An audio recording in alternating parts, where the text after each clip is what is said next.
કર્ણાટકમાં હવે આઈટી કર્મચારીઓ માટે 10 કલાકની શિફ્ટ કરાવવાનો વિચાર કરી રહી છે સરકાર। જી હા, કર્ણાટકમાં રોજ 10 કલાક કામ કરશે આઈટી કર્મચારીઓ। કર્ણાટક સરકાર કામના કલાકો વધારવાનું આયોજન કરી રહી છે। સરકારના પ્લાનને આઈટી કર્મચારીઓએ મોડર્ન ગુલામી ગણાવીને વિરોધ નોંધાવ્યો। ડેક્કન હેરાલ્ડના રિપોર્ટ અનુસાર સરકાર 10-10 કલાકની શિફ્ટ કરાવશે તો કંપનીઓ ફક્ત 2 શિફ્ટથી કામ ચલાવશે અને બાકીના 4 કલાક ઓવરટાઈમથી પૂરા કરશે। જો આવું થશે તો એક આખી શિફ્ટ રદ થઈ જશે અને આ કારણે અનેક કર્મચારીઓની નોકરીઓ છીનવાઈ જશે। મોટા સમાચાર છે કે સરકાર ઓવરટાઈમ સાથે 12 કલાક કામ કરાવવાનો વિચાર કરી રહી છે।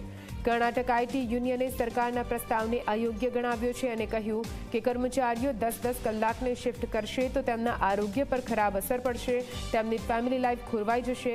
મોટી વાત એ છે કે 10 કલાકની શિફ્ટનો નિયમ આ પહેલા આંધ્રપ્રદેશ સરકાર લાગુ કરી ચૂકી છે અને હવે તેના પગલે કર્ણાટક પણ 10 કલાકની શિફ્ટ લાગુ કરવા જઈ રહી છે।